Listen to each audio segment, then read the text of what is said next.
Good morning. Welcome to today's session of bio class for class 11. And today also we are going to continue our topic lesson transport in plant parts, and it will be the part 2 of the lesson transport in plant.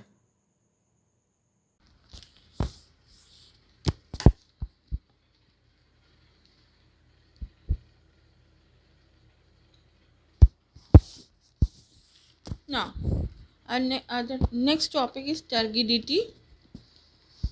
Turgidity is a condition that caused by osmotic inflow of water from the region of hypotonic solution to the region of hypertonic solution.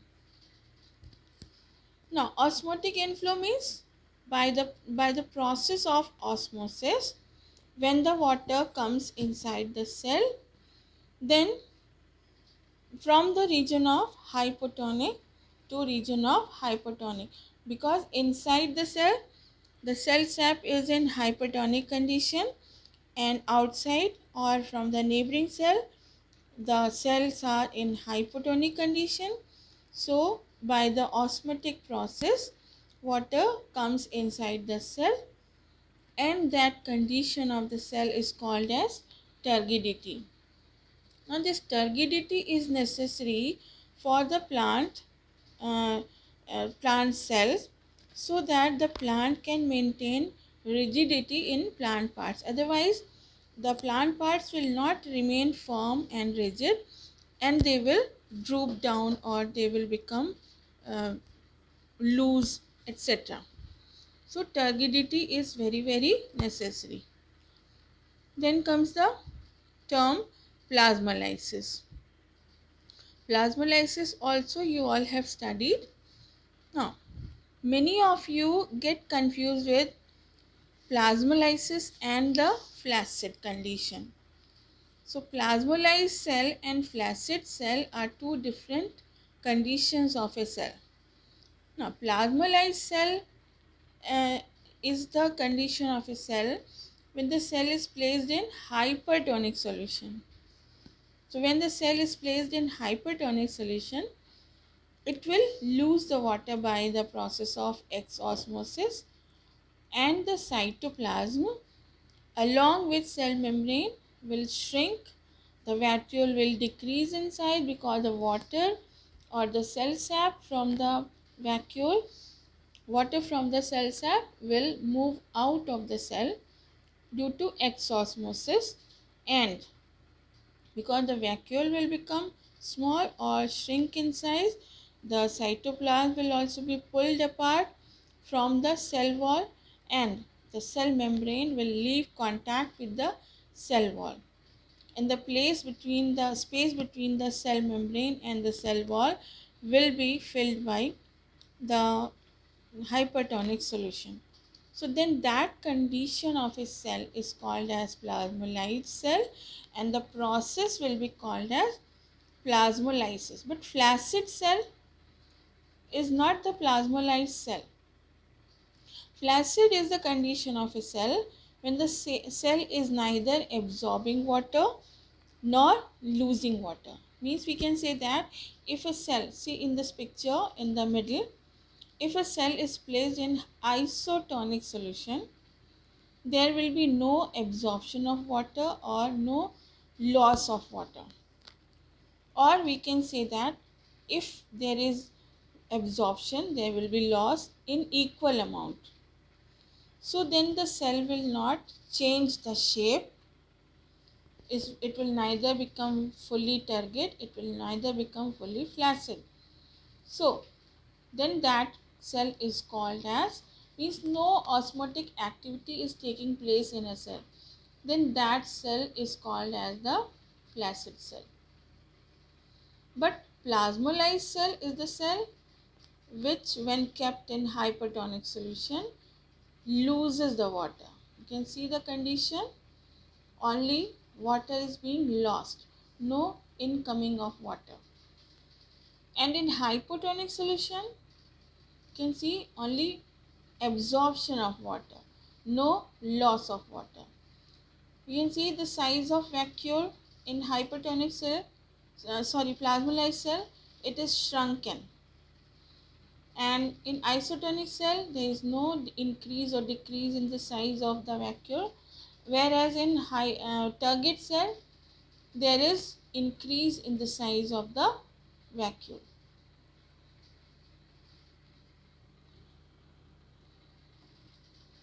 Then plasmolysis is of two types.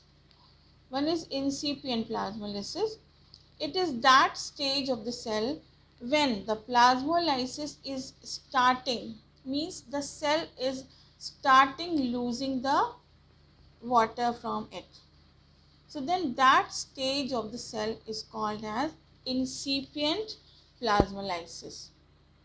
And the other is evident plasmolysis, means the plasmolysis which is seen, means when cytoplasm loses contact with cell wall along with cell membrane and the space between cell wall and the shrunken protoplast. Now protoplast is what? The protoplast is a part of the cell without the cell wall, means cell membrane enclosing the cytoplasm of a plant cell will be called as the protoplast. So shrunken protoplast is occupied by hypertonic solution and some amount of water is diffused from the vacuole also. So the size of the vacuole will also shrink, and this is happening due to exosmosis when the cell is placed in a hypertonic solution. So then this stage of the cell is called as evident plasmolysis. And flaccid, as I have told, when a cell is placed in an isotonic solution, neither shrinkage nor swelling of the protoplasm will occur and the cell is said to be in flaccid state. Then comes the importance of water for plants. Why water is important for plants? First one is germination of seed and seedling growth. Means when the water is available, when water enters into the seed, then only the food which is stored in the seed for germination of the embryo, that stored food becomes solution form, and when it becomes soluble form, then only it is being available to the embryo. It diffuses into the cells of embryo from the endosperm, and then only the embryo gets the nutrients and the cell of the embryo starts multiplying and the embryo grows up, and then only the embryo becomes seedling. When it's seedling, then also the water is only making the food available in the cotyledon or the endosperm to the developing embryo or seedling, and then only it is growing up. Then release of oxygen.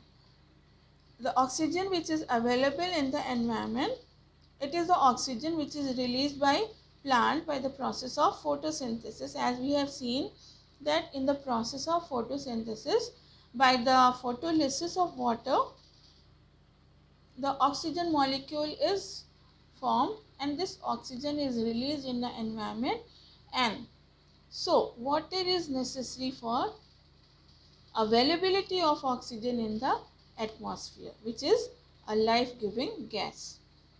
Then water is important for as a raw material in the process of photosynthesis, because when the photolysis of water takes place in the photosynthesis, then only the hydrogen ions are available, which is necessary for the synthesis of NADP, that is the reducing agent, and ATP, that is the energy giving molecule.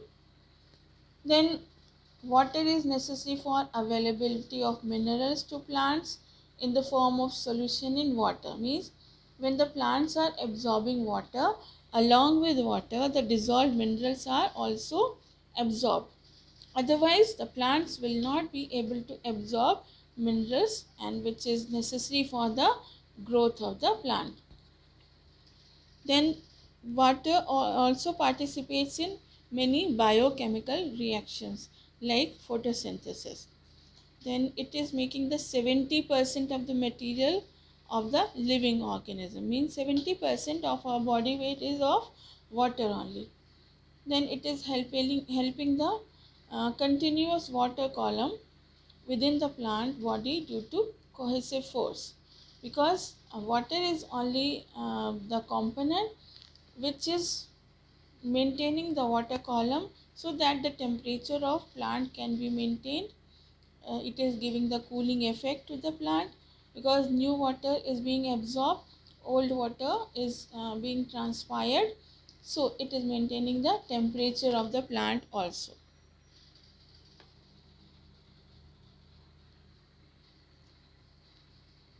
Then differences between the plasmolysis types, that is the incipient plasmolysis, evident plasmolysis, and finally the plasmolysis. We'll be observing it with this diagram only. In this incipient plasmolysis, the plasmolysis just started and the plasma membrane starts leaving the contact with the cell wall in the corners only. And this is reversible, means if the cell is placed in hypotonic solution, it will again become deplasmolysed. Then evident plasmolysis, in this evident plasmolysis, the plasma membrane has lost the contact with the cell wall and the vacuole has become very much reduced. This is also reversible, means if this cell is also kept in the hypotonic solution, it will become deplasmolysed. But final plasmolysis, it is a severe case and it causes wilting and drooping of leaves in the plants, and the vacuole has completely disappeared. The cytoplasm along with the cell membrane has totally shrunken, and then this is irreversible. If it is kept in the hypotonic solution, it will not become deplasmolysed, so it will become a dead cell.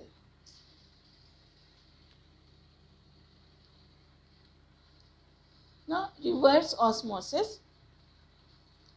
In this process, movement of water is reversed by applying pressure to force the water against a concentration gradient of the solution. Means that suppose in this picture you see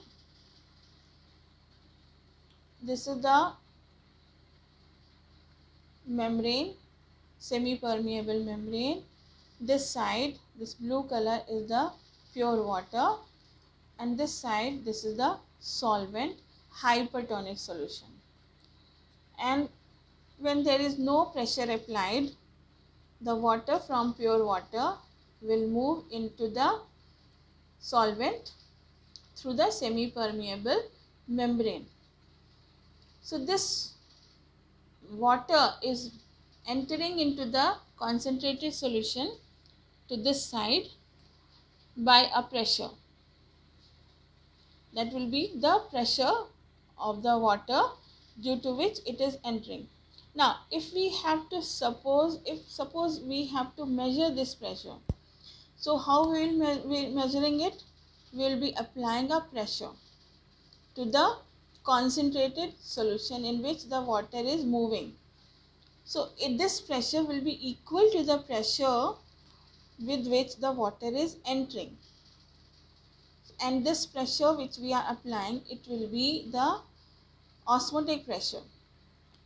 So when the pressure applied to the osmotic system stops the or prevents the entry of water molecule, then it is called as the reverse osmosis. So in this case, the water molecules will move from lower concentration, that is hypertonic solution, to higher concentration, that is hypotonic solution. So when pressure is applied, the water molecule starts moving from the lower concentration of water molecule to the higher concentration of the water molecule, and this is called as the reverse osmosis, and this method is applied in the cases for purification of drinking water or desalinization of seawater. Means if we have to remove salt from the seawater, then what we will be doing? One side will be taking the seawater, as we have taken in this apparatus. One side we have taken the concentrated solution. So we can imagine this is the seawater, and one side we have taken the pure water, and we will apply the pressure towards the seawater. What will happen?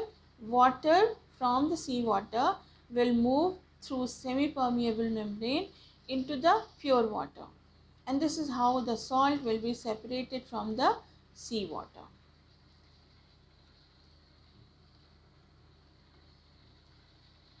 Then the next condition is deplasmolysis. As we have seen, the revival of the plasmolysed state of the cell when the cell is kept in hypotonic solution, then this condition is called, this phenomena is called as deplasmolysis, and the cell in this condition is called as deplasmolysed cell, and this phenomena will take place when the plasmolysed cell kept in hypotonic solution.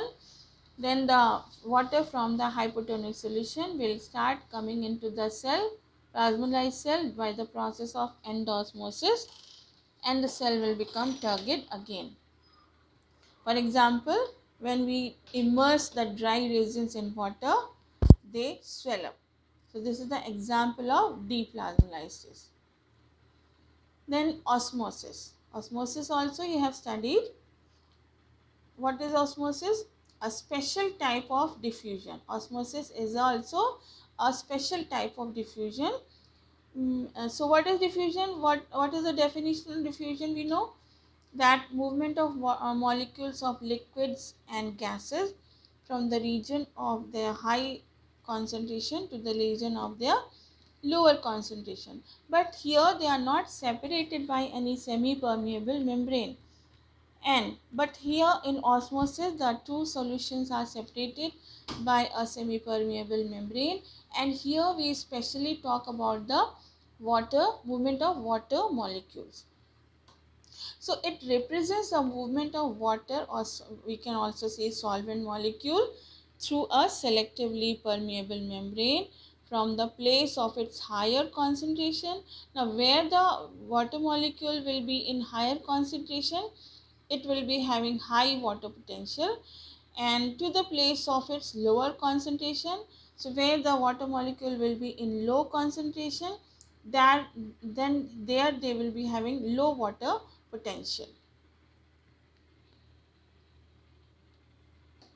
Then types of osmosis. Now types of osmosis are based on the direction of movement of water or solvent in an osmotic system. Osmotic system is what? The cell. The cell is the osmotic system, and by the flow of direction of movement of water, we can say two types of osmosis. One is endosmosis. So in endosmosis, what happens? The water molecules are moving inside the osmotic system, that is inside the cell, from the pure water or hypotonic solution to the inside of the cell, that is the hypertonic solution. Then exosmosis. Exosmosis is the movement of water from the osmotic system to the outside environment. Means the water is withdrawn from the cell or cell system because it is placed in the hypertonic solution compared to the solution inside the cell. So in that case, exosmosis will take place, and if it is exosmosis continues, it will lead to the condition of plasmolysis.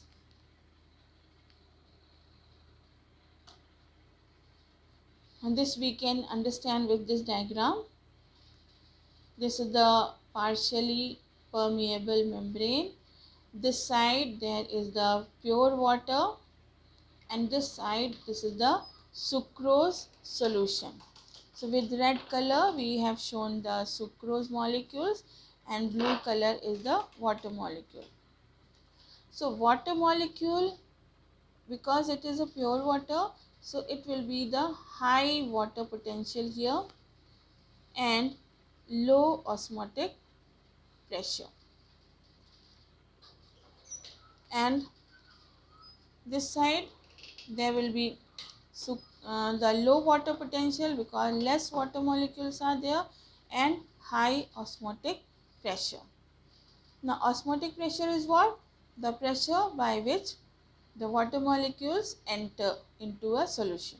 So because here there is no solute, so there will be no entry of water molecules. So here this will be having low osmotic pressure, and because this is high concentrated solution, so it will allow the entry of water molecule, so it will be having the high osmotic pressure. So like this, the water molecule will be moving from the high water potential to low water potential, or low osmotic pressure to high osmotic pressure, or high concentration of water molecule to low concentration of water molecule, or hypotonic solution to hypertonic solution.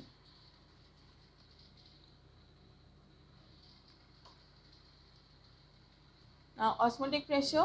What is osmotic pressure? It is a hydrostatic pressure developed in an osmotically active solution. Now osmotically active solution will be what? The cell sap. So this pressure, a hydrostatic pressure which is developed in an osmotically active solution and required to stop the flow of solvent molecule into the solution when it is separated from pure solvent by a semi-permeable membrane. Means the pressure which is required to stop the incoming of water molecule from outside to inside of the cell is called as osmotic pressure.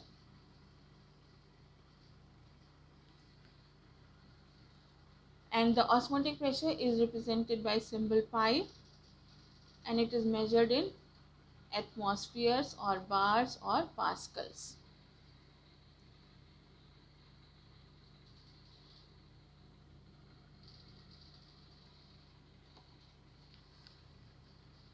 So here we can see the osmotic pressure. Osmotic pressure is that pressure which is required to prevent entry of water molecule into the solution. So it will be equal to that pressure which is which we can say the water potential pressure potential. Means the pressure by which water is entering into a solution equal to that pressure only. If we will apply the pressure to prevent the entry of the solution, then only it will be the it will prevent the entry of the solution. So it will be called as the osmotic pressure.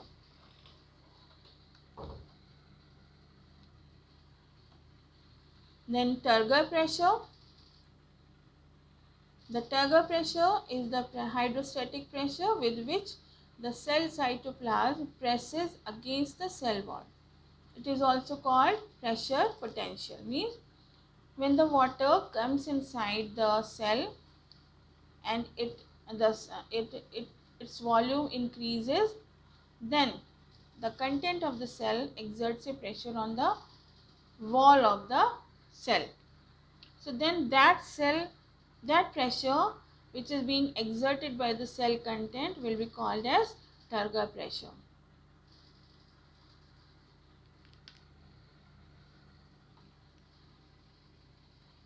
Now, mechanism of water absorption. how the water is absorbed by the plants. Now, the water absorption in plants usually takes place through roots. This all we know that. Now, maximum water absorption takes place in maturation zone where root hairs are present. So, we have studied the parts of the root also. The first part is the root cap, then the meristematic zone will be there where the actively dividing cells are there, then the elongation zone will be there, and then there will be the maturation zone. So in the maturation zone the root hairs are present, and in this zone only the absorption of water takes place, and water absorption mainly takes place by root hair. But root hair is not the necessity for absorption of water, because there are many plants whose roots don't have the root hairs. So then what is necessary for the absorption of water? So this is the um, question. So we know that many plants don't have the root hair. Then how the waters are being absorbed by the roots of the plant? So this we are going to study, how the water is being, what is the forces which are helping in the absorption of water by the plant. So in a plant cell, the narrow space between cell wall and cell membrane is called as periplasmic space. Now, for absorption, water molecules are first imbibed by the pectic layer of cell wall. As we have studied in the imbibition, that when absorption takes place, first of all, the water molecules are absorbed by the cell wall of the root hairs, and then only they enter, because cell wall is permeable, freely permeable. So then these water molecules are entering inside, and then only by the concentration, due to the concentration gradient, they enter into the cell membrane.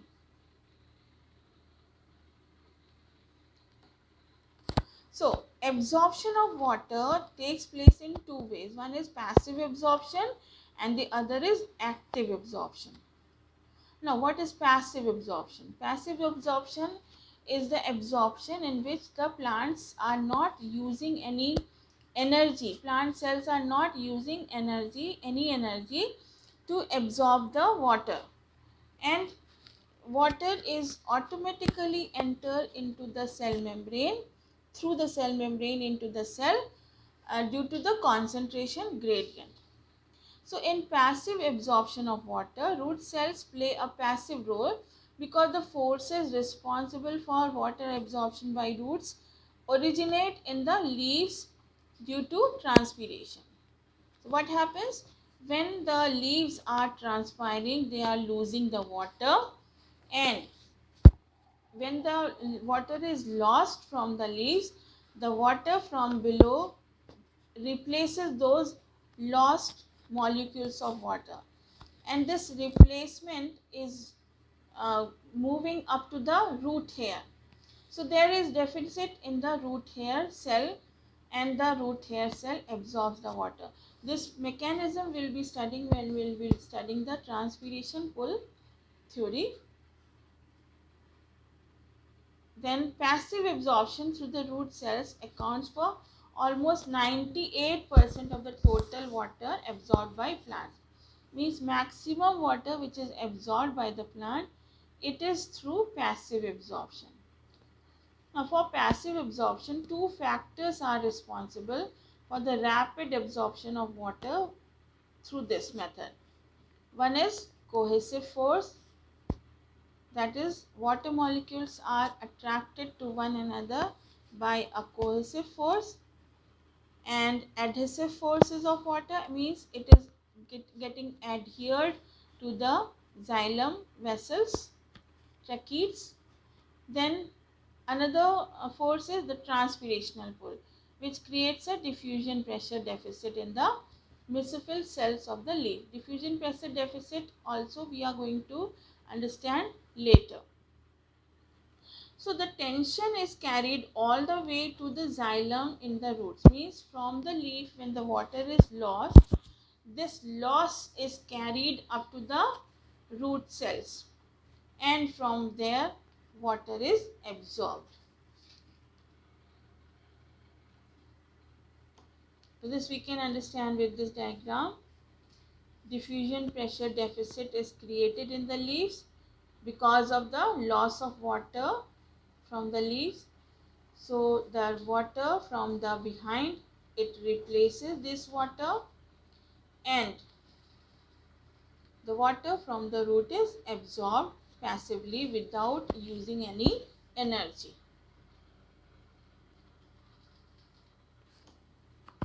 Now, how water is moving in the plant and in the root? So in plants, following two pathways are involved in the water movement. They are apoplastic pathway and symplastic pathway. And in some books, it is also describing transmembrane pathway. But most of the books are describing two pathways only, apoplastic and symplastic. Now, what is apoplastic pathway? The apoplastic movement of water in plants occurs exclusively through the cell wall. Means the water is absorbed by the root hair. You can see the diagram. In the root hair cell, the water is absorbed, and this water which is absorbed, it is not entering into the vacuole. It is moving through the cell wall of the root hair cell, and then it passes into the cortical cells, that also through cell wall, and then it is passing into the endodermis, that also through cell wall, and then finally reaches into the xylem. So when the water is moving through cell wall from one cell to the other cell, then this movement of water is called as apoplastic movement of water.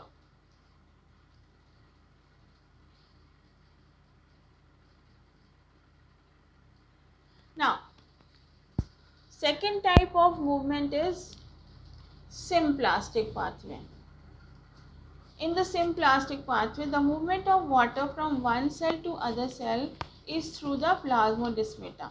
Now, plasmodesmata is what I will be explaining in the next diagram. Plasmodesmata is called the symplastic pathway of water movement.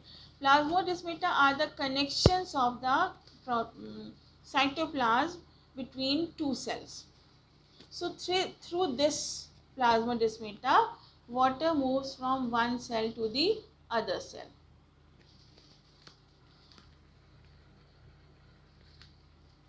So in this diagram, we will be understanding both the movements. So we can see this is the cell wall. Apoplastic movement is shown with the red color, means from one cell to the other cell, the water is moving only from cell wall to cell wall. So this is the apoplastic movement.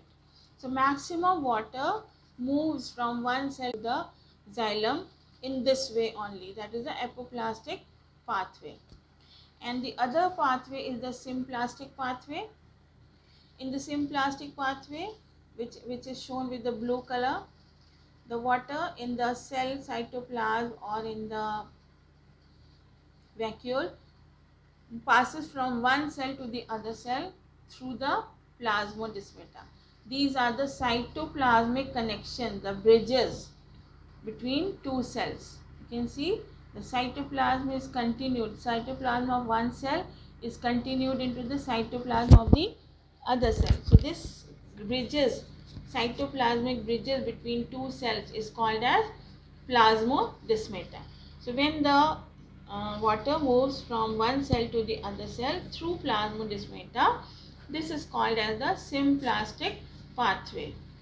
Then some of the water is passing from cell membrane to cell membrane. Means when water enters into the cell through cell membrane, or when the water enters through tonoplasm, this is also the membrane. So when this water enters through plasma membrane or tonoplast membrane, then this movement of water is called as the mm, membrane, transmembrane pathway of water.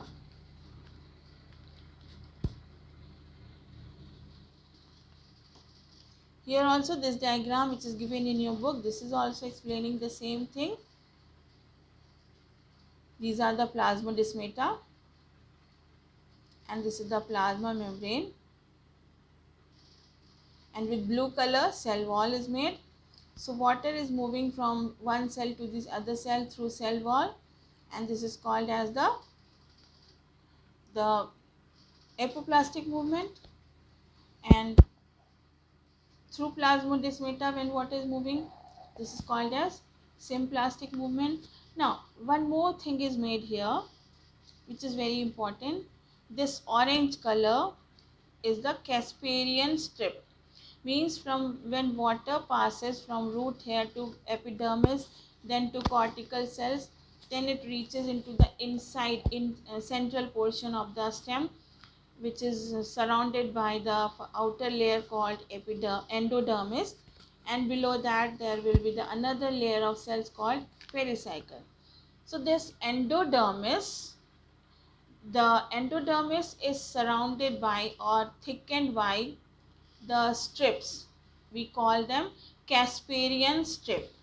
So when the apoplastic pathway comes to the Casparian strip, means endodermis, then the water do not enter through Casparian strip because it is not permeable for water. So then this water enters into the cytoplasm through cell membrane, plasma membrane of the endodermal cells, and then it is passing as a symplastic pathway into the cells of pericycle, and then from pericycle it enters into the xylem vessels.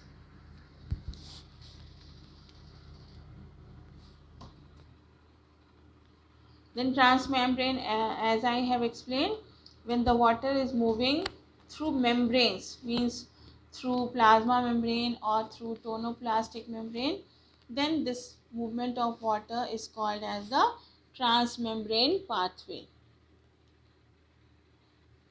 Now I have drawn the steps of osmotic absorption. So water is absorbed from the soil into the xylem of roots according to osmotic gradient. So these are the steps. First of all, first step is imbibition of soil water by hydrophilic cell wall. Then due to the osmotic pressure of cell sap is greater than osmotic pressure of soil water, so water will enter into the cell. Then DPD in root hair becomes higher because DPD of the root hair, DPD is what? Diffusion pressure deficit, means the diffusion pressure deficit is the difference in the diffusion pressure of water molecule between the pure water and the water in solution. So in the root hair, diffusion pressure deficit becomes higher, so water enters inside the root hair from soil. Then water from cell wall enter into them through membrane by osmotic diffusion. Osmotic diffusion means from the higher concentration to the lower concentration.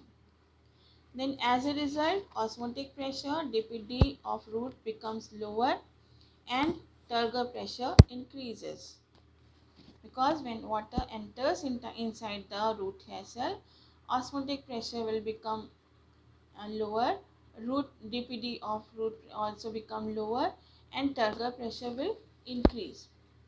Due to the increase in turgor pressure, now the cortical cells adjacent to roots have higher osmotic pressure, higher DPD. So from root hair, the water will move into the cortical cells. Then likewise water moves by osmotic diffusion and reaches endodermis. From endodermis water moves through passage cell, that is the passage cells. Why we call? Because in the endodermis Casparian cells are there, where the thickenings are there in the cell wall. So through these cells, the water is not able to enter. So some of the cells in the endodermal layer, they are having thin wall. So water from every cell moves through these thin walled endodermal cells, and these thin walled endodermal cells are called as passage cells. Then now water reaches the pericycle, which is below the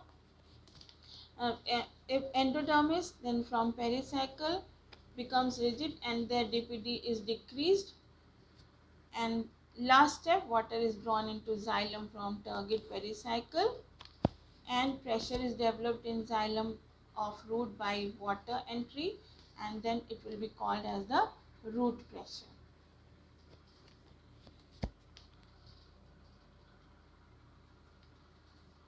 Then there will be non-osmotic absorption also. Water is absorbed against the osmotic gradient. Sometimes it has been observed that absorption of water takes place even when osmotic pressure of soil water is higher than osmotic pressure of cell sap.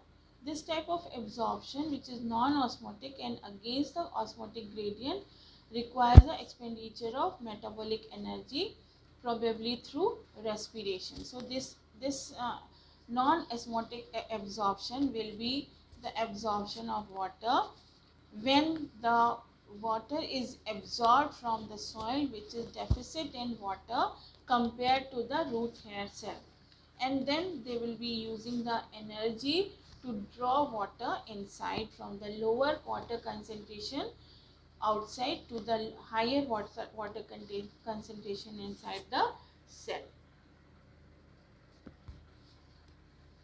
Then passive absorption of water, it is mainly due to transpiration, as we have seen in our previous description. The root cells do not play active role and remain passive. Because why we call it passive? Because in this the leaves are doing the active role and root cells are passively absorbing water due to the loss of water from the leaf cells. So that is why it is called as the passive absorption of water.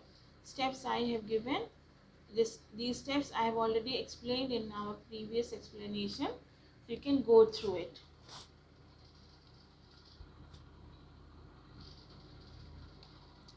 So now with this we have completed our this session. Okay, thank you.